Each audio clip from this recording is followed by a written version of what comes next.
Faites pas de cette liberté un prétexte de vivre selon la chair, mais rendez-vous par amour serviteurs les uns les autres, car toute la loi est accomplie dans cette seule parole, celle-ci, tu aimeras ton prochain comme toi-même. Mais si vous vous mordez et vous dévorez les uns les autres, prenez garde que vous ne soyez détruits les uns par les autres. Je dis donc, marchez selon l'esprit, et vous n'accomplirez pas les désirs de la chair. Car la chair a des désirs contraires à ceux de l'esprit, et l'esprit en a de contraires à ceux de la chair. Ils sont opposés entre eux, afin que vous ne fassiez point ce que vous voudriez. Si vous êtes conduits par l'esprit, vous n'êtes point sous la loi. Or, les œuvres de la chair sont évidentes. Ce sont la débauche, l'impureté, le dérèglement, l'idolâtrie, la magie, les rivalités, les querelles, les jalousies, les animosités, les disputes, les divisions, les sectes, l'envie, l'ivrognerie, les excès de table et les choses semblables. Je vous le dis d'avance, comme je l'ai déjà dit, que ceux qui commettent de telles choses n'hériteront point le royaume de Dieu. Mais le fruit de l'esprit, c'est l'amour, la joie, la paix, la patience, la bonté, la bienveillance, la foi, la douceur, la maîtrise de soi. La loi n'est pas contre ces choses. Ceux qui sont en Jésus-Christ ont crucifié la chair avec ses passions et ses désirs. Si nous vivons par l'esprit, marchons aussi selon l'esprit. Et ne cherchons pas une vaine gloire en nous provoquant les uns les autres, en nous portant envie les uns les autres. Amen. Nous prions le Seigneur une fois de plus. Notre Dieu, Seigneur, sauve-nous aujourd'hui. Sauve-nous, nous te supplions, nous, ton peuple, de venir nous sauver. Seigneur, sauve-nous de l'indifférence, sauve-nous du manque de diligence, sauve-nous du manque de fidélité, de douceur, Seigneur, et de maîtrise de nous-mêmes. Aide-nous, Seigneur, à voir clairement ce que tu nous commandes dans ta parole, et non simplement aide-nous à le voir, mais aide-nous à le désirer. Amen. Seigneur, que ton peuple puisse désirer être transformé pour ta gloire. Nous te supplions ces choses au nom de Jésus-Christ. Merci, notre Dieu. Amen. Donc, comme nous l'avons vu jusqu'à présent, nous avons traité de la sanctification. Ce passage où Paul met en contraste les œuvres de la chair et le fruit de l'esprit, c'est un passage qui nous enseigne la sanctification. D'accord? À quoi le Seigneur nous a appelés? Pourquoi faire Dieu nous a sauvés? Eh bien, il nous a sauvés non pas pour nous laisser dans nos péchés et juste avoir un ticket pour le ciel, mais le salut consiste que Dieu va prendre un pécheur complètement inondé dans la pollution du péché, ayant un caractère abominable, et il va le transformer progressivement par la puissance de son esprit, par la vérité de l'évangile, à la même image que son Fils. Et cette image, nous avons dit que la sanctification, donc cette image, c'est la transformation de notre caractère. C'est notre caractère qui est en train de changer. Ok. Mais une des choses que nous avons vues, qui a été très importante, que j'ai tenu à bien insister sur cette vérité dans ce passage, c'est que c'est le fruit de l'esprit. C'est-à-dire que nous avons dit que tout seul, on ne pouvait pas être transformé. La religion enseigne, fais et tu vivras. Dieu te dit non, tu ne peux rien faire, je vais le faire moi. C'est moi qui dois te sauver. Par contre, il faut faire attention avec cette vérité quand on parle de la sanctification, parce qu'on peut très vite tomber dans l'autre extrême. C'est-à-dire, c'est Dieu qui fait tout, et moi je ne dois rien faire de la sanctification. Mais ce n'est pas comme ça que ça fonctionne. Lors de l'histoire de l'Église, dans l'histoire de l'Église, nous avons eu, dans l'histoire de l'Église, des hommes qui ont prêché cette fausse doctrine. Parce qu'ils ont voulu éviter à tout prix que le salut c'est par les œuvres, ils sont tombés de l'autre côté, dans l'extrême, en disant il ne faut rien faire du tout, c'est Dieu qui fait tout et je peux me reposer. Mais ce n'est pas comme ça que la Bible fonctionne. Cette fausse doctrine ou cette manière d'enseigner l'évangile s'appelle le quiétisme. Vous l'entendez dans le mot. Le quiétisme, qu'est-ce que ça veut dire? T'es quiet, ne fais rien, Dieu fait tout.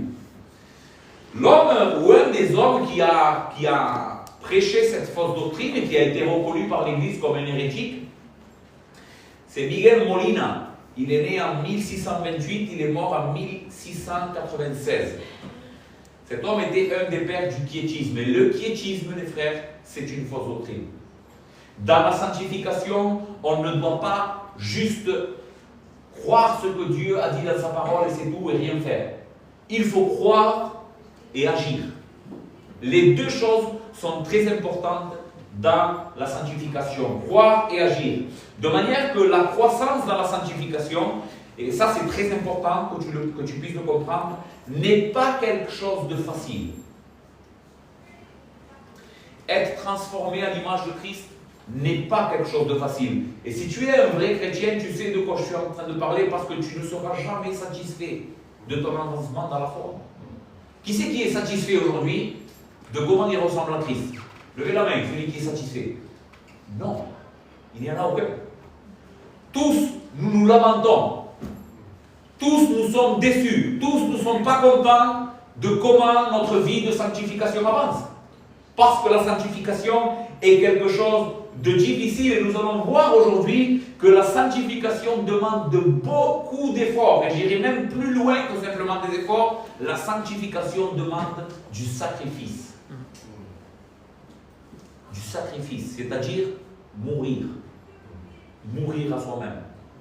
C'est ça la sanctification. Ok. Quels sont les trois ennemis qui s'opposent tout le temps, 24-24, jusqu'à ce que tu parviennes au ciel à ta sanctification? La Bible dit que c'est le monde, la chair et le diable. Nous avons trois ennemis impitoyables qui s'opposent de toute leur force à que tu puisses être transformé à l'image de Jésus. Le monde, la chair et le diable. Écoutez comment l'apôtre Jean nous signalera les deux premiers. 1 Jean, chapitre 2, versets 15 et 16. Il parle aux chrétiens, il dit « N'aimez point le monde, ni les choses qui sont dans le monde. Si quelqu'un aime le monde, l'amour du Père n'est point en lui. Car tout ce qui est dans le monde, la convoitise de la chair, la convoitise des yeux et l'orgueil de la vie, ne viennent point du Père, mais viennent du monde. » Veux-tu être transformé à l'image de Jésus? Vraiment? Réfléchis. Tu veux vraiment être une personne, un chrétien qui grandit dans ta vie de sanctification? N'aime pas le monde. Si tu aimes le monde et les choses qu'il y a dans le monde, l'orgueil de la vie, la convoitise de la chair, ce qui plaît à tes yeux, si ton amour est pour ça, si ton cœur penche pour ça, eh bien, tu es en train d'être soumis à cette première ennemie qui est le monde. Il s'oppose à que tu puisses grandir. Et dans 1 Pierre chapitre 5 versets 8 et 9, Pierre dira « Soyez sobres, veillez, votre adversaire le diable rôde comme un lion rugissant, cherchant qui dévorer. » Vous voyez, le diable a été vaincu, mais cela ne veut pas dire que maintenant c'est Dieu qui fait tout, je ne dois rien faire. Non, veillez. Veillez. Votre adversaire, celui qui s'oppose à vous, est comme un lion rugissant, cherchant à dévorer les personnes, à dévorer ceux qui ne veillent pas. Résistez-lui avec une foi ferme, sachant que les mêmes souffrances sont imposées à vos frères dans le monde. Vous voyez, le piétisme, c'est une fausse doctrine. Si tu te reposes et tu dis non, c'est Dieu qui va tout faire, c'est pas la peine que je veille, c'est pas la peine que je m'abstienne des choses du monde, que je lutte contre les désirs qu'il y a dans mon cœur, eh bien, tu vas être jamais une personne qui va grandir en sanctification. Voilà pourquoi tu es toujours au même état. C'est cette raison pour laquelle tu es toujours... Tu manques de sanctification dans ta vie, de progrès spirituel. Quel est l'enseignement de la Bible au sujet de notre participation à la sanctification? Très important, les frères. Même très mystérieux, je dirais. La Bible dit que c'est Dieu qui produit en nous le vouloir et le faire. C'est lui qui le fait, souverainement. C'est l'Esprit. On l'a dit tout le temps dans ces trois prédications qu'on est incapable et que c'est l'Esprit qui produit ça en nous. Mais de manière très mystérieuse, la Bible nous dit que même si c'est l'Esprit qui fait ça, et nous on en est incapable, nous devons travailler. Est-ce qu'on peut réconcilier ces deux choses dans notre petite tête? Je ne pense pas. Mais maintenant, est-ce qu'on doit croire ce que la Bible dit et simplement lui obéir? Oui. Amen. Écoutez ce que la Bible dit dans 1 Corinthiens, chapitre 9, verset 24, et c'est l'apôtre Paul lui-même qui est en train de parler, il est en train de nous enseigner le combat pour la sanctification. aux Corinthiens, il va leur dire, ne savez-vous pas que ceux qui courent dans le stade courent tous, mais qu'un seul remporte le prix, courez de manière à le remporter. Il prend ici l'image d'un athlète. Imaginez les Jeux Olympiques. J'aime beaucoup les Jeux Olympiques quand c'est le moment des Jeux Olympiques. Et une des choses que j'aime bien regarder, c'est la course. C'est la course, c'est le 100 mètres par exemple. Comment est-ce que les coureurs de 100 mètres ils courent? Est-ce qu'il y en a un d'eux que vous voyez un peu en disant, il va courir en disant, bon, je vais courir mais j'ai envie de perdre? Est-ce que vous les voyez faire ça? Comment ils courent? Ils sont tous boostés. Même celui qui est le moins, celui qu'on dit, bon, lui, c'est pas possible qu'il va gagner, on le sait, parce qu'on sait déjà les favoris. Mais même celui qui sait qu'il va avoir du mal, il veut gagner. Parce que ça fait partie de la compétition, ça fait partie de la nature même de courir une course. Et Paul prend cet exemple pour nous dire, comment est-ce que nous devons courir la vie chrétienne? La course de la vie chrétienne? Avec une envie de gagner. Non pas en disant, moi je suis un petit chrétien, je veux me contenter de peu. Non, non. Tu dois avoir l'envie de gagner. Et écoutez, qu'est-ce que cela implique? Si tu as besoin et envie de gagner, qu'est-ce que cela implique? Verset 25. Tous ceux qui combattent s'imposent toute espèce d'abstinence et ils le font pour obtenir une couronne corruptible. Mais nous, faisons-le pour une couronne incorruptible. Si c'est vrai que nous devons courir comme des athlètes qui désirent de tout leur cœur gagner la course, alors gagner la course va impliquer t'imposer des choses auxquelles tu vas t'abstenir, des choses desquelles tu vas t'abstenir. Un athlète ne mange pas n'importe comment, ne dort pas n'importe comment, fait de l'exercice quotidiennement, s'entraîne quotidiennement. Vous savez que la vie de l'athlète, elle n'est pas si facile que ça. Hein? Eh bien, Paul est en train de nous enseigner ici qu'est-ce que c'est la sanctification. C'est une vie d'abstinence. C'est une vie de relancement pour gagner la course. Maintenant, il va mettre son propre exemple, l'apôtre Paul, et écoutez combien cette vérité est importante. J'espère qu'aujourd'hui le Seigneur va travailler votre vie avec ça. Paul lui-même dira au verset 26, « Moi donc, je cours non pas comme à l'aventure, je frappe non pas comme battant l'air, mais je traite durement mon corps et je le tiens assujetti de peur d'être moi-même rejeté après avoir prêché aux autres. » Paul ici nous dit dans 1 Corinthiens 9 que cette vérité est tellement importante pour les autres qu'il met son propre exemple en disant « Écoutez, moi je suis un apôtre. Et je vais vous montrer comment moi je vis cette vérité. Je traite durement mon corps et je le tiens assujetti de peur d'être moi-même rejeté après avoir été celui qui a apporté les autres à la foi. »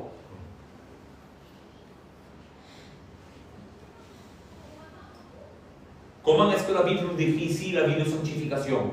Une vie où nous devons participer. N'est-ce pas? C'est pas Dieu fait tout. Je traite durement mon corps. Philippiens 2, versets 12 et 13. Ainsi, bien-aimés, comme vous avez toujours obéi, travaillez à votre salut avec crainte et tremblement, non seulement comme en ma présence, mais bien plus encore maintenant que je suis absent. Travaillez à votre salut. Oh, c'est pas évangélique ça. C'est le salut par les œuvres, ça. Non, c'est la Bible qui le dit. Travaillez à votre salut avec crainte et tremblement. Qu'est-ce que cela veut dire, travailler à mon salut? Eh bien, c'est m'abstenir des choses du monde. N'aimez point le monde.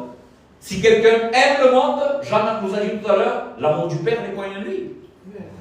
Fais mourir les œuvres de la chair. Mais écoutez l'équilibre biblique, verset 13. Car c'est Dieu qui produit en vous le vouloir et le faire selon son bon plaisir.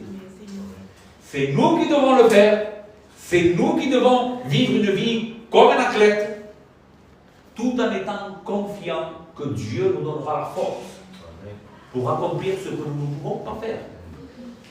En d'autres mots, c'est agir en dépendance. C'est faire en croyant toutes les promesses de Dieu, qu'il est notre Sauveur et qu'il va nous secourir et nous aider.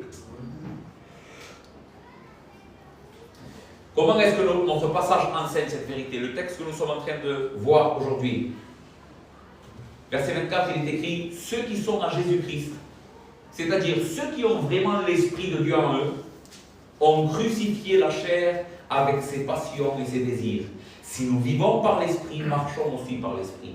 Ceux qui sont à Jésus-Christ, comment est-ce qu'on les reconnaît? Parce qu'ils ont crucifié la chair avec leurs passions. Ne me dis pas ici, moi je connais bien l'évangile, je suis né dans une famille chrétienne, je viens à l'église, je m'efforce pour être quelqu'un qui... Non, non, non, non.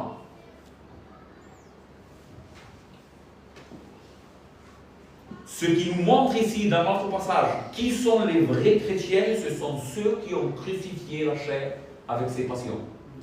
Pas ceux qui connaissent bien, pas ceux qui sont nés dans une famille chrétienne, pas ceux qui se disent même chrétiens. Ceux qui, vous savez comment on peut connaître qui sont les vrais chrétiens? Ce sont ceux qui, quand ils sont tout seuls, vivent la vie chrétienne. Qui tu es quand tu es tout seul? Pas quand tu es ici. Quand tu es tout seul, qui tu es? Quand personne ne te voit, qu'est-ce que tu fais? Eh bien, c'est quand personne ne te voit que tu es vraiment ce que tu es. C'est là qu'on voit. Si ta vie, quand tu es tout seul, est une vie de combat contre le péché, eh bien, c'est parce que tu es un vrai chrétien. Si quand tu es tout seul, tu laisses ton péché dominer, ouais, mais personne ne me voit ici, je ne suis pas dans l'église, mais ici tu es le meilleur chrétien possible, pose-toi une question. Non, ceux qui sont à Jésus-Christ ont crucifié la chair avec ses passions. Ça va? Donc, quelle est la vérité que nous avons vue? Même si c'est l'Esprit de Dieu qui doit produire ça en nous, c'est le fruit de l'Esprit, mais cela ne veut pas dire que nous sommes passifs. Au contraire, nous sommes très actifs dans notre sanctification. Nous devons combattre pour notre sanctification et la désirer et faire tout notre possible pour grandir dans cela. Amen. Maintenant, je vais vous poser quelques questions pour voir si vous êtes bons élèves. Quelles sont les caractéristiques du fruit de l'esprit que nous avons appris? Est-ce que quelques-uns d'entre vous se rappellent? Oui, quelle est la première? Quel est le premier aspect de ce fruit? L'amour. D'accord, très bien. Qu'est-ce que c'est l'amour que nous avons vu? C'est un amour comment? Agape. Amen. C'est l'amour de Dieu. C'est un amour qui ne considère pas ses propres intérêts, mais qui plutôt cherche l'intérêt des autres, même si cela implique son propre sacrifice. C'est ce que Dieu a fait pour nous. Quel est l'autre aspect que nous avons vu? L'amour. La joie. Très bien. Qu'est-ce que nous avons dit au sujet de la joie? C'est un commandement. Je fais ça pour que vraiment ce qu'on a vu puisse se graver. C'est un commandement. Tu as l'ordre express de Dieu d'être heureux. Tu ne peux pas te conformer à un manque de joie et à être quelqu'un qui tout le temps rumine dans son cœur et tout le temps désespéré. Non. Tu dois être dans la joie. L'autre, c'est la paix. La paix qui nous vient de Dieu, une paix qui ne dépend pas de choses qui m'entourent, mais plutôt une paix qui dépend de ce qui est à l'intérieur de moi. Une paix que Dieu m'a donnée, c'est la paix avec Dieu, c'est la paix de la justification. La patience, c'est ce que nous avons vu la dernière fois, c'est longanimité. Une âme qui est longue à se mettre en colère et qui résiste et veut pardonner et veut faire des efforts, même si cela, des fois, dans la longanimité, quand on dit l'âme à la colère être patient, cela ne veut pas dire justifier le péché de l'autre. Non, quelqu'un qui est longanime ne justifie pas le péché. Il le condamne, le péché. Mais une âme longanime est une âme qui est lente à se mettre en colère, qui laisse de la place à l'autre pour pouvoir se repentir. D'accord? La bonté, nous avons dit que c'est une bonne disposition, c'est un cœur qui pense bien, l'homme bon tire de bonnes choses de son bon trésor. La bienveillance, nous avons dit que c'est la bonté mise en pratique. C'est-à-dire, non simplement je pense bien de l'autre, mais j'agis pour son bien. Je suis bienveillant avec lui. Ok, aujourd'hui nous verrons la foi, la douceur et la maîtrise de soi. D'accord? Ok, la foi. Le fruit de l'esprit, c'est la foi. Même si la parole foi, ici, dans notre passage, est une bonne traduction du grec, une très bonne traduction du grec, parce que dans d'autres passages, le même mot grec qui est traduit ici par foi, c'est exactement ce mot. D'accord? Tous les commentateurs, cependant, sont d'accord pour dire que Paul n'est pas en train de parler ici, quand il dit le fruit de l'esprit, c'est la foi. Il ne parle pas de notre confiance en Dieu. Ce n'est pas de ça qu'il est en train de parler. Ce n'est pas par exemple comme quand il dit dans Romains 5, étant donc justifiés par la foi, nous avons la paix avec Dieu. De quoi il parle là le texte? De notre foi déposée dans l'évangile. Eh bien, ce n'est pas de ça que Paul est en train de parler. Ici, une meilleure traduction de la parole foi, ou de cette caractéristique de l'esprit, serait la fidélité. Le fruit de l'esprit, c'est la fidélité. Ok.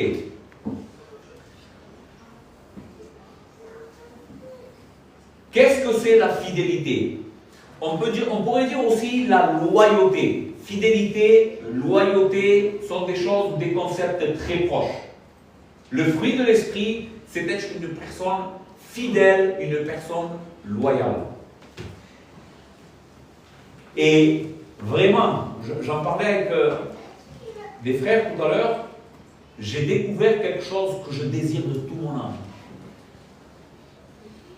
Pendant que j'ai médité au sujet de la fidélité, vraiment j'ai prié le Seigneur, je veux être un homme plus fidèle. Qu'est-ce que c'est beau la fidélité, les frères? Qu'est-ce que c'est beau, un homme, une femme loyale. C'est une des choses qu'on apprécie le plus chez les hommes. Vraiment. Quand nous trouvons une personne loyale, même si, parce que cette image est quelquefois, même dans les non-croyants, on peut retrouver des hommes qui ont cette caractéristique, même si elle n'est pas produite par l'esprit, mais c'est une des vertus que Dieu a placées dans l'homme. Mais quand on trouve un homme, une femme loyale, fidèle, cela nous pousse à l'admiration. C'est magnifique. La loyauté. Dans la Bible, dans la version Semeur traduit ici le verset en disant « Mais le fruit de l'esprit, c'est l'amour, la joie, la paix, la patience, l'amabilité, la bonté, la fidélité. » Vous voyez, Semeur traduit le mot foi ici par fidélité. Frères et sœurs, s'il y a donc une vertu désirable que nous devrions tous posséder, ou désirer posséder, à un plus haut degré, ça serait la fidélité.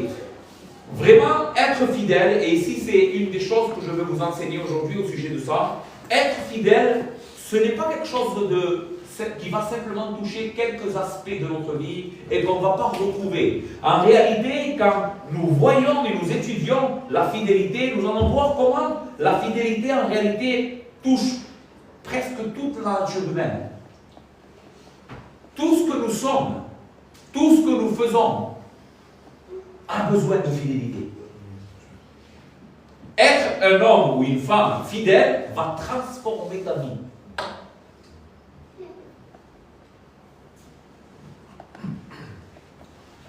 Dans chaque domaine, donc, nous avons besoin d'être fidèles. Maintenant, qu'est-ce qu'est la fidélité? Qu'est-ce que c'est la fidélité? C'est ce qui nous intéresse, c'est ce que je vais vous enseigner. Eh bien, pour répondre à cette question, qu'est-ce que nous devons faire? Nous devons lever nos yeux, ne pas regarder en premier lieu nos semblables, mais lever nos yeux et regarder notre Dieu. Si nous voulons savoir qu'est-ce qu'est la véritable fidélité, eh bien, la véritable fidélité nous vient de Dieu. C'est lui le Dieu fidèle. Et c'est en admirant lui qu'on va pouvoir découvrir ce que c'est et vouloir ressembler à ce Dieu. Ok. Regardez comment le Seigneur parle de lui-même, et souvent le Seigneur parle de lui-même comme le Dieu fidèle. Deutéronome 7, verset 9. Sachez donc que c'est l'Éternel ton Dieu qui est Dieu, ce Dieu fidèle qui garde son alliance et sa miséricorde jusqu'à 1000 générations. Dieu se révèle à son peuple, une des choses qui révèlent le plus à son peuple, c'est à quel point il est un Dieu fidèle. Et je parlais avec ma femme aujourd'hui, en venant par ici, et nous étions en train de repasser tous les passages en réalité où la Bible parle de son salut, ou de l'accomplissement du salut de Dieu, et à chaque fois, nous voyons que Dieu accomplit son salut en raison de sa fidélité à son alliance. Pourquoi nous sommes sauvés, les frères? Parce que Dieu est fidèle. Amen. Parce que c'est un Dieu qui garde sa parole. Il a promis quelque chose, il va l'accomplir coûte que coûte. Sa fidélité est quelque chose d'extraordinaire. Elle nous apporte un extraordinaire réconfort et sécurité. Dans Lamentation, Jérémie, dans Lamentation chapitre 3, verset 22, écoutez ce que Jérémie dira au sujet de la fidélité de Dieu. Les bontés de l'Éternel ne sont pas épuisées. Ses compassions ne sont pas à leur terme. Maintenant, pourquoi les bontés de l'Éternel et ses compassions ne sont pas épuisées et n'arrivent pas à leur terme? Elles se renouvellent chaque matin. Ça, c'est extraordinaire, ça, en Dieu. Je vais te donner un exemple de qu'est-ce qu'est en train de dire ce verset. Imagine que hier tu as péché, hier soir, avant de te coucher, tu as péché. Eh bien, tu as demandé pardon au Seigneur, mais quand l'aurore s'est levée, c'est l'image que Jérémie est en train de nous donner ici, quand l'aurore s'est levée, la miséricorde et la patience de toi étaient intactes, comme si tu n'aurais pas péché. Comme si tu n'aurais rien pris de cette miséricorde et de cette compassion, parce qu'elle se renouvelle chaque matin jusque dans l'éternité. Et la réponse que nous devrions nous poser, que Jérémie nous enseigne ici, c'est pourquoi? Comment est-ce possible que Dieu soit tellement bon, tellement miséricordieux, tellement patient avec son peuple? Oh, que ta fidélité est grande. Jérémie nous dit que cette compassion inépuisable, cette miséricorde et cette patience, elle est en Dieu parce que sa fidélité à lui-même est grande. Dieu fait ça parce qu'il veut honorer son propre nom. Je vous sauve, ô peuple, non pas à cause de vous, mais à cause de moi. Parce que je suis fidèle à moi-même.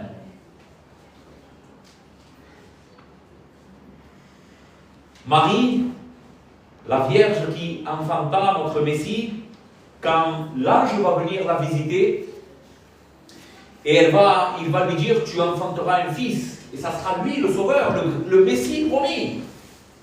Qu'est-ce qu'elle va faire, Marie? Elle va louer Dieu, pourquoi? À cause de sa fidélité à l'alliance faite avec Abraham, Isaac et Jacob. Luc 1, verset 54.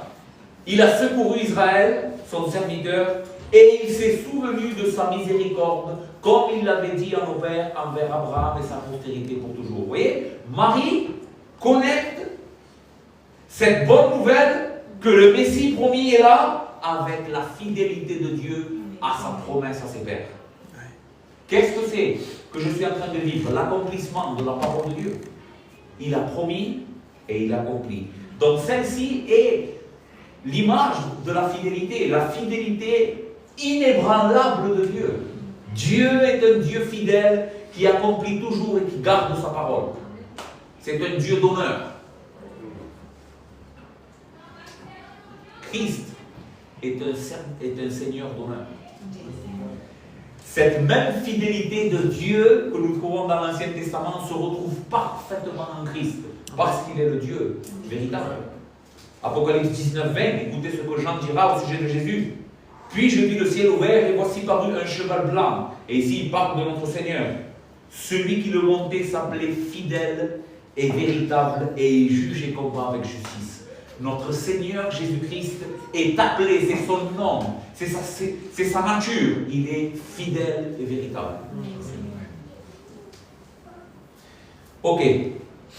Maintenant, si nous réfléchissons bien à ce sujet de la fidélité, nous comprenons que la fidélité, et écoutez ici, j'ai besoin que vous soyez attentifs, qu'est-ce que c'est l'opposé à la fidélité? L'infidélité. Oui. L'infidélité, ça voudrait dire ne pas garder sa parole, ne pas être un homme ou une femme honorable. Mais une des choses que le Seigneur m'a amené à voir comme ramification au sujet de la fidélité, de son opposé, c'est que ne pas être quelqu'un de fidèle, les frères, bibliquement, c'est aussi être quelqu'un de lâche. Et vous allez voir comment la Bible parle de cela.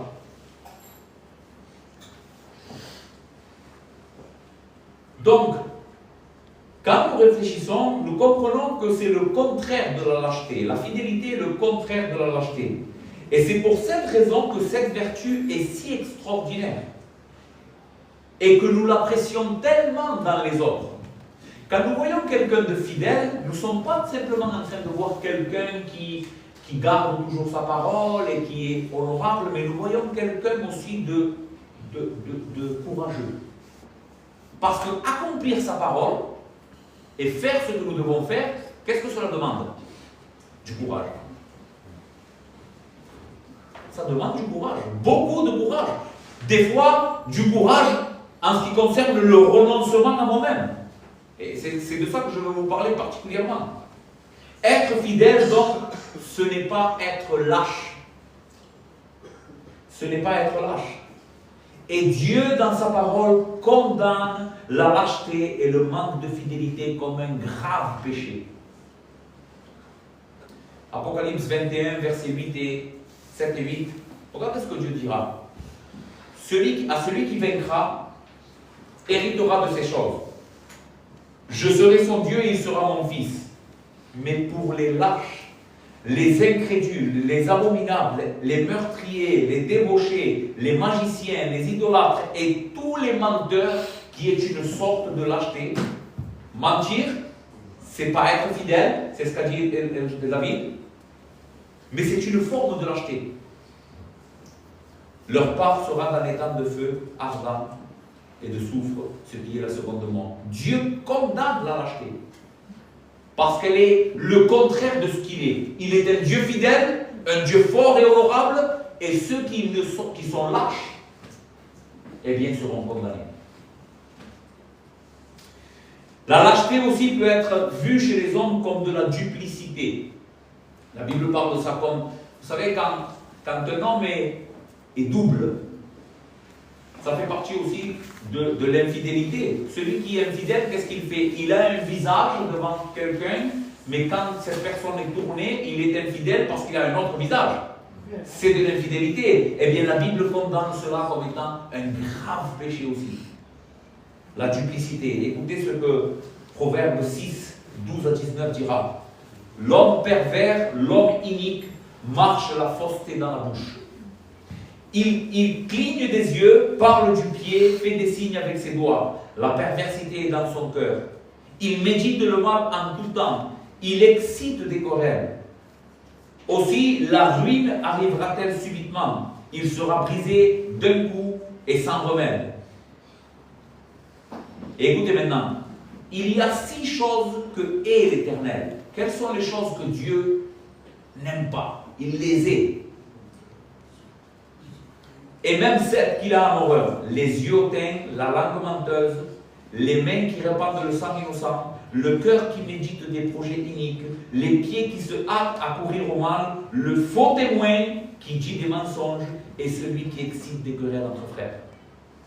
Le faux témoin, la duplicité, quelqu'un qui est en train de diviser les autres, mais qui donne un visage et ensuite, dès que la personne est tournée, il donne un autre chant de cloche. Eh bien, ça, c'est quelque chose que Dieu a en abomination.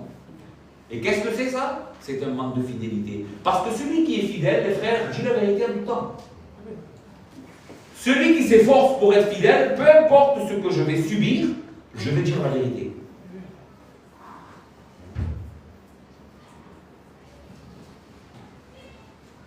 Être fidèle, c'est garder sa promesse et être une personne loyale. C'est avoir de la bravoure et de l'amour pour la vérité. C'est ça, être fidèle. Vraiment, les frères, c'est pas quelque chose de louable, ça? Pour moi, véritablement, s'il y a un aspect chez un homme qui attire tout mon amour et ma reconnaissance, c'est qu'un homme soit loyal. C'est qu'un homme on puisse lui faire confiance et qu'il ait une seule parole. C'est quelque chose d'extraordinaire pour moi. Jacques 3, verset 17, Jacques dira, la sagesse d'en haut est premièrement pure, ensuite pacifique, modérée, conciliante, pleine de miséricorde et de bons fruits, exempte de duplicité et d'hypocrisie. La sagesse d'en haut est exempte, c'est-à-dire sans duplicité et hypocrisie. C'est une sagesse qui vient de Dieu. Dieu approuve celui dans lequel il ne voit pas un double jeu. Il aime les hommes comme ça, et les femmes comme ça.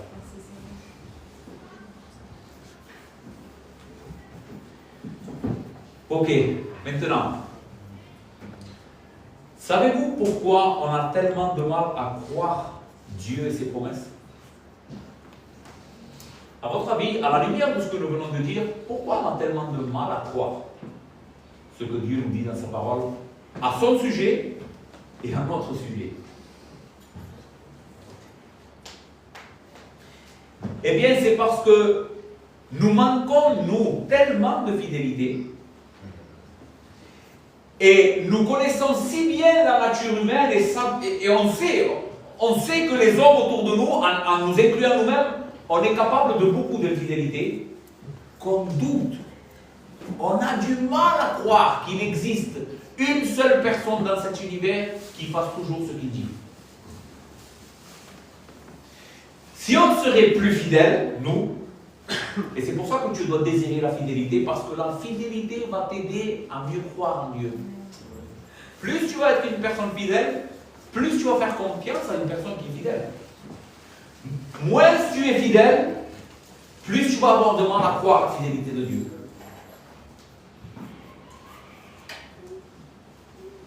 C'est pour cette raison, mes frères et sœurs, que nous avons du mal à croire quand le Seigneur nous dit « Ne crains pas, je suis le bon berger donne sa vie pour ses brebis. Et aucune de ses brebis vont se perdre. » Vous voyez, c'est une promesse de Jésus ici. Jésus dit « Je suis le bon berger et je vais garder mes brebis. » Mais toi tu es là, est-ce que je vais y arriver? Est-ce que vraiment il va accomplir sa promesse? Il va me garder jusqu'à la fin? Tu sais pourquoi? Parce que tu doutes, parce que toi tu es infidèle. Mais lui non.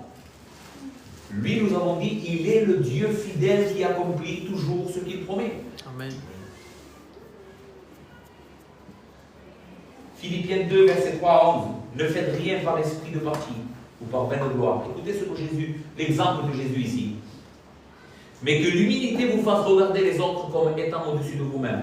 Que chacun de vous, au lieu de considérer ses propres intérêts, considère aussi ceux des autres.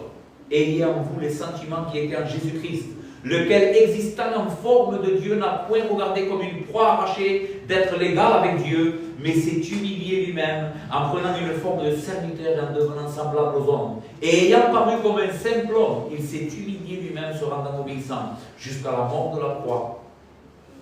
C'est pourquoi Dieu l'a souverainement élevé et lui a donné le nom qui est au-dessus de tous les noms, afin qu'au nom de Jésus, tout genou fléchisse dans les cieux et sur la terre, et que toute langue confesse que Jésus-Christ est Seigneur à la gloire de Dieu. Comment est-ce que nous voyons ici la fidélité de Christ? Eh bien, c'est parce que nous avons dit tout à l'heure que être fidèle implique parfois du renoncement à soi-même.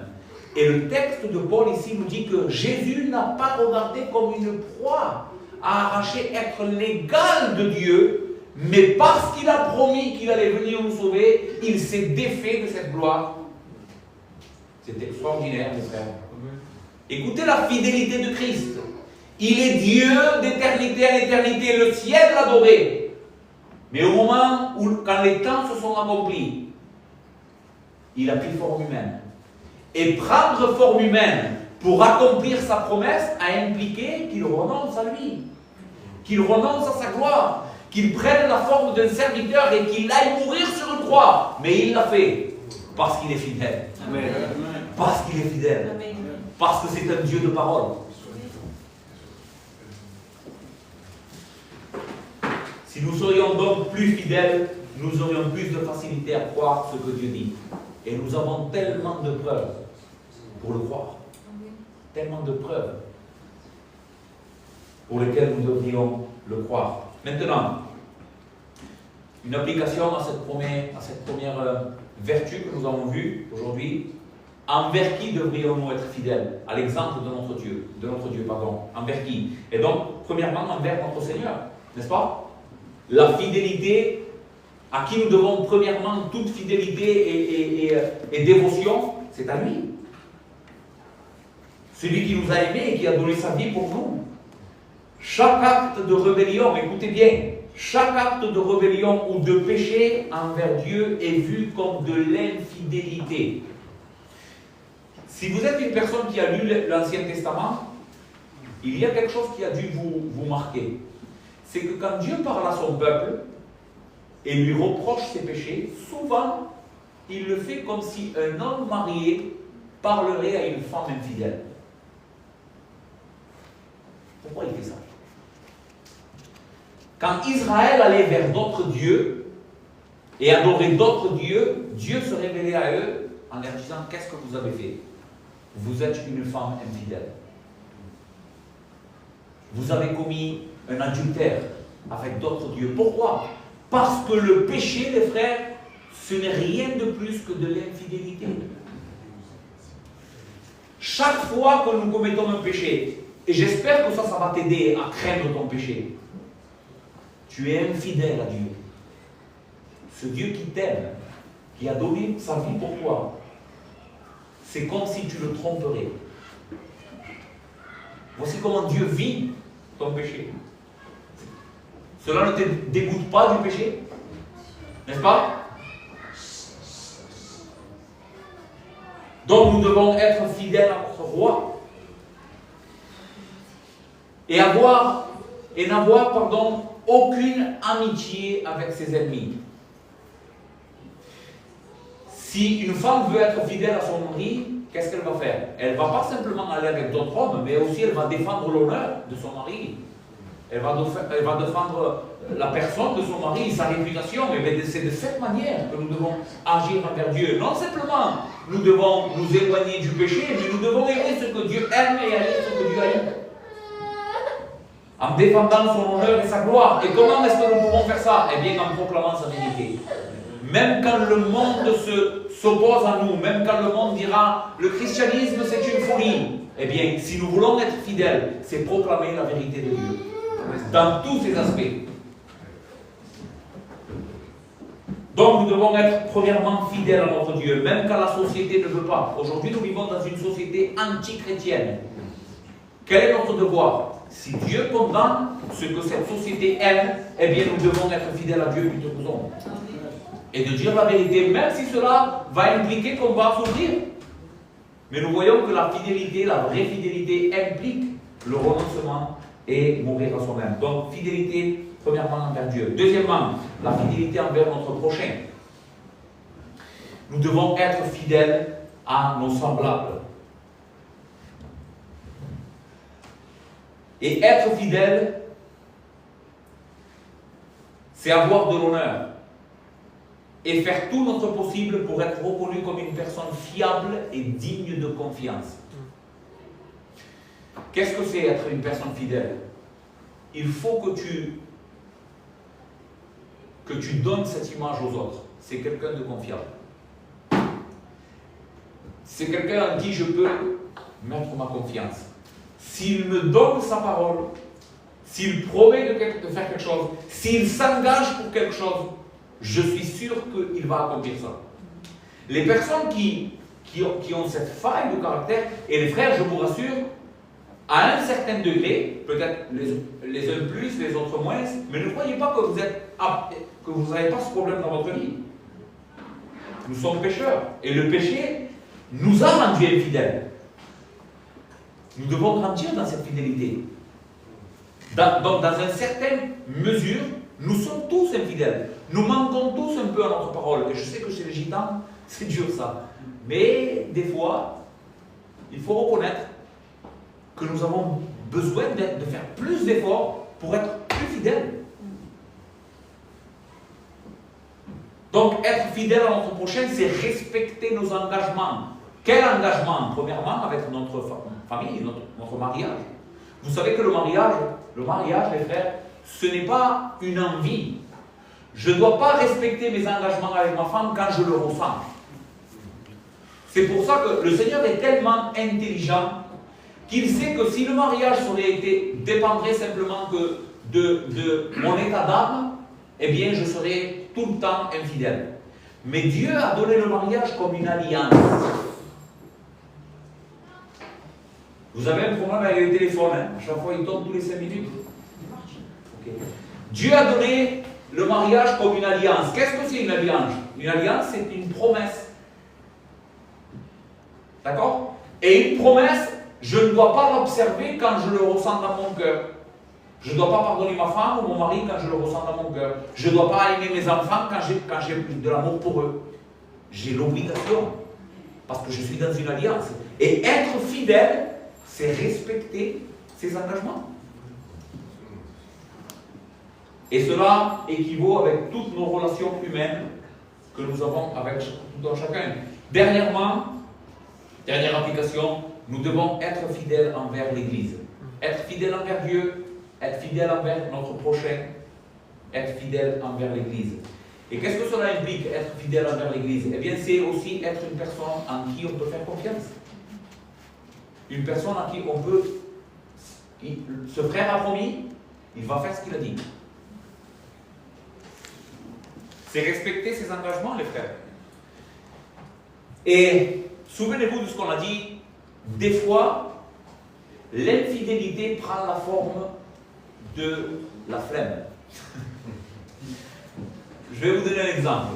Je dois aller visiter un frère. Ça, c'est mon engagement. En tant que pasteur, je dois le faire. Un frère est dans le besoin et je dois aller le visiter. Imaginez. Mais comment est-ce que moi je vis l'infidélité? Je ne la vis pas comme « Ah, je suis infidèle, je n'ai pas envie d'aller le voir ». Ce n'est pas comme ça qu'on le vit. On le vit comme un manque d'envie. Quand le moment vient d'aller voir mon frère et faire mon devoir, eh bien, il est possible qu'à ce moment-là, je suis en train de faire autre chose. Ou que je me rappelle que je dois aller nettoyer mon garage. Et là, il y a une flemme qui vient. Comme s'il y a un manque de force cruelle pour aller faire ce que je dois faire. Mais vous savez comment on appelle ça? On n'appelle pas ça un manque de force, on appelle ça de l'infidélité. Parce que si je suis fidèle, je vais mourir à moi-même, je vais mourir à ce que je veux faire, et je vais tenir mes engagements. Et ça vaut pour tous les frères. Avec moi, mon offrande que je dois donner, avec le temps que je dois donner, avec le temps que je donne à l'évangélisation, le temps que je donne à ma méditation de la parole, à ma prière pour les frères. Tout ça, on ne parle pas ici de force ou de pas de force, on parle ici de fidélité.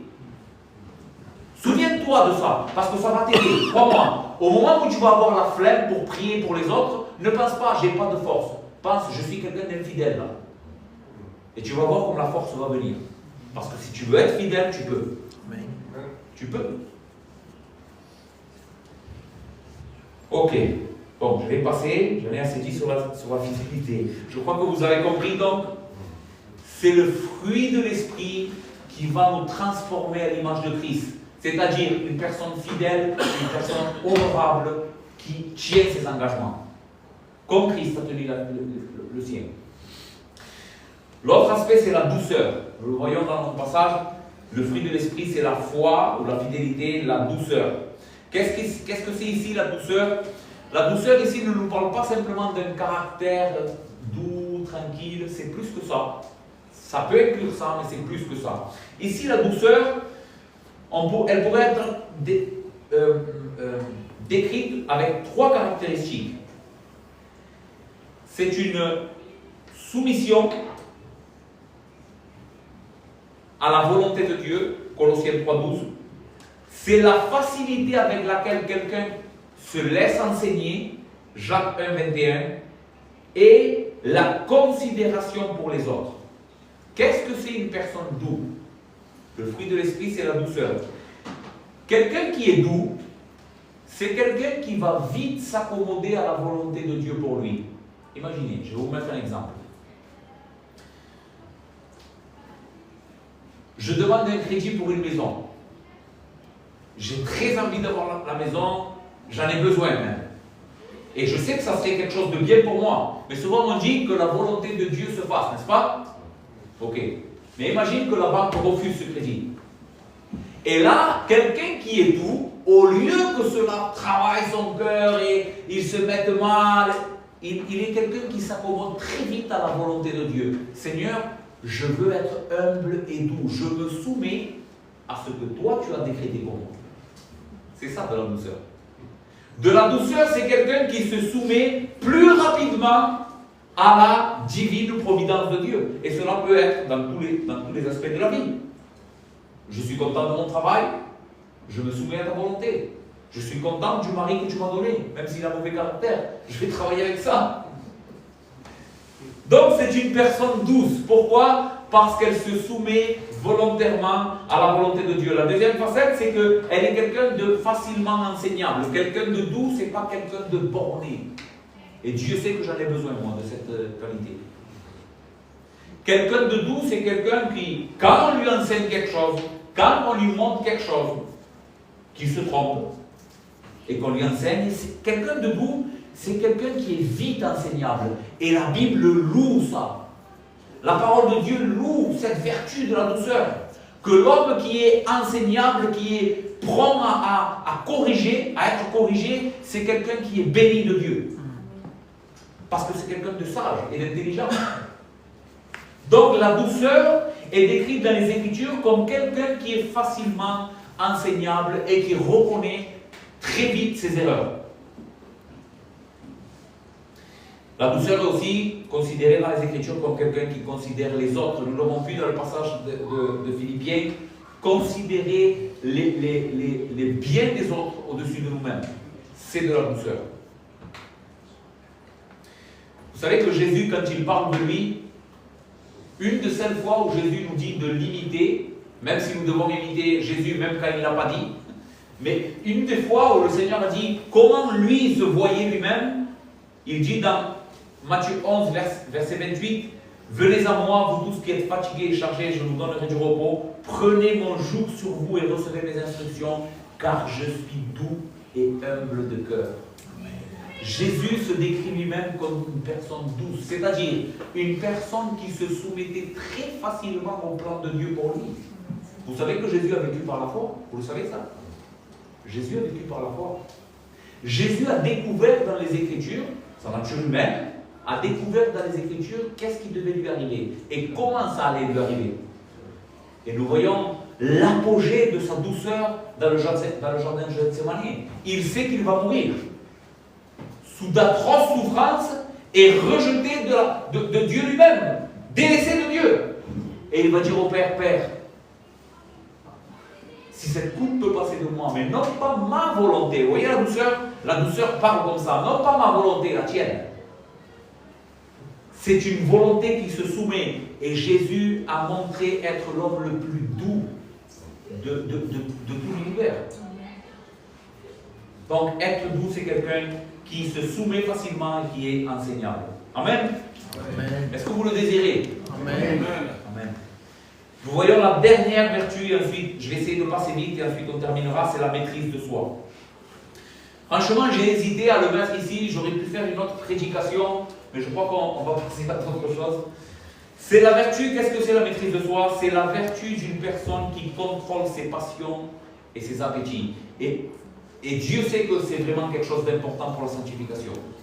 La maîtrise de soi, c'est quelqu'un qui contrôle ses passions et ses appétits. Qu'est-ce que c'est une passion, les frères? Qu'est-ce que c'est une passion? Comment décrire théologiquement et philosophiquement une passion? Une passion, c'est prendre un plaisir légitime, par exemple manger. Manger, le plaisir que donne la nourriture, c'est Dieu qui l'a créé, c'est quelque chose de bon. Mais une passion, quand on est passionné par la nourriture, qu'est-ce que c'est? C'est que ce plaisir devient incontrôlé. Et il se dérègle. C'est pour ça que vous voyez des personnes qui mangent de manière excessive et que ça leur fait du mal. Est-ce que le plaisir de manger est mauvais? Non. Qu'est-ce que c'est qui est mauvais? La passion qu'ils ont pour la nourriture. Et cela peut s'appliquer à tous les plaisirs que nous trouvons dans ce monde. Le diable a fait ça, le péché a fait ça. Le péché et le diable ont pris les plaisirs que Dieu a créés de manière légitime et il les tord, il les déforme pour nuire à l'homme et à l'image que Dieu a créée dans l'homme. Donc, être quelqu'un qui a la maîtrise de soi, c'est être une personne qui ne se laisse pas dominer par ses passions. C'est être une personne qui fait la part des choses. Par exemple, je vais manger bien, je vais prendre du plaisir, mais quand mon corps va me demander plus que ce que j'ai besoin, non, je vais dominer cette pulsion. Et je ne vais pas me laisser faire. Ça, c'est être quelqu'un qui maîtrise son corps, qui maîtrise ses passions. Et les frères, ceci est quelque chose d'indispensable dans la vie chrétienne. Indispensable. Tu sais que tu dois te maîtriser de comment tu regardes la télévision. Tu dois te maîtriser de comment tu travailles. Tu dois te maîtriser de tout. Tout m'est utile, mais tout n'édifie pas. Tout m'est permis, mais je ne me laisserai asservir par quoi que ce soit. S'il y a quelque chose que c'est en train de m'asservir et qui prend beaucoup trop de place et que, tu sais comment tu peux le savoir? Parce que tu n'arrives pas à le contrôler. Tu penses qu'à ça, tu veux que ça, et tu fais que ça. Eh bien, à ce moment-là, c'est de ça que tu dois te priver. Et dire à ton corps, non, je ne te le donne plus. Jeûner, les frères, c'est une forme de faire grandir en nous la maîtrise de soi. Quand je jeûne, je suis en train de dire à mon corps, ce dont j'ai le plus besoin, ce n'est pas simplement de la nourriture, mais c'est de Dieu. C'est ça, jeûner. Quelques textes. 1 Pierre chapitre 2 verset 11. Bien-aimés, je vous exhorte comme étrangers et voyageurs sur la terre à vous abstenir des convoitises charnelles qui font la guerre à l'âme. Abstenez-vous. Qu'est-ce que ça veut dire abstenez-vous? Ne donnez pas libre accès. N'obéissez pas aux convoitises charnelles. Romains 12 versets 1 et 2. Je vous exhorte donc, frères, par les compassions de Dieu, à offrir vos corps comme un sacrifice vivant, saint, agréable à Dieu, ce qui sera de votre part un culte raisonnable. Ne vous conformez pas au siècle présent, mais soyez transformés par le renouvellement de l'intelligence, afin que vous discerniez quelle est la volonté de Dieu, ce qui est bon, agréable et parfait. Paul nous dit ici, quelle est la bonne manière de vivre la chrétienne? Offrez-vous un sacrifice. Et ne vous conformez pas au siècle présent. Ne vous laissez pas mettre dans un moule. Ok, j'avais un autre passage, mais je ne vais pas le lire. Maintenant, peut-être qu'à la lumière de tout ce qu'on a vu aujourd'hui, vous êtes désespérés. Moi, ça a été mon cas. Dans plusieurs aspects, je me suis vu loin de tout ça. Et j'ai crié à Dieu, Seigneur, comment je vais faire? Je veux tout ça. Vraiment. Que Dieu m'est témoin, que je vous le dis pour de bon, je veux plus de tout ça dans ma vie. Je veux être un homme plus fidèle. Je veux être un homme plus doux. Je veux être un homme mieux réglé et qui n'obéit pas aux convoitises de la chair. Je veux être ça, je le veux de tout mon cœur. Mais quand je me regarde, je me dis, j'arrive tellement peu. Je suis tellement désespéré. Je vois tous ces batailles dans ma vie comme des géants insurpassables. Et c'est pour cette raison que je veux vous rappeler que nous sommes en train de voir le fruit de l'Esprit. L'Esprit est tout puissant. Amen. Et il est capable de te rendre. Amen. C'est une grâce de Dieu. Écoutez ce que Romains 16, 20 dit. Le Dieu de paix écrasera bientôt Satan sous vos pieds. Que la grâce de notre Seigneur Jésus-Christ soit avec vous. Dieu écrasera bientôt Satan sous nos pieds. Et la forme, ou une des formes, comment il va l'écraser, c'est parce qu'il va te rendre semblable à l'image de son Fils. Il va le faire. Il va faire grandir. Si tu es en Christ et tu as l'Esprit de Dieu, il va faire grandir le fruit de l'Esprit dans ta vie. Tu vas devenir une personne à la ressemblance de Jésus. C'est obligé. Maintenant, fais ce que tu dois faire. Comme nous avons dit. Ne te repose pas sur cette vérité que si tu es en Christ, Dieu va le faire. Non. Retrousse-toi les manches. Et si tu désires toutes ces vertus que nous avons vues, recherche-les. Amen. Combat pour ça. Et le Seigneur fera que tu vas grandir dans ta vie. Amen.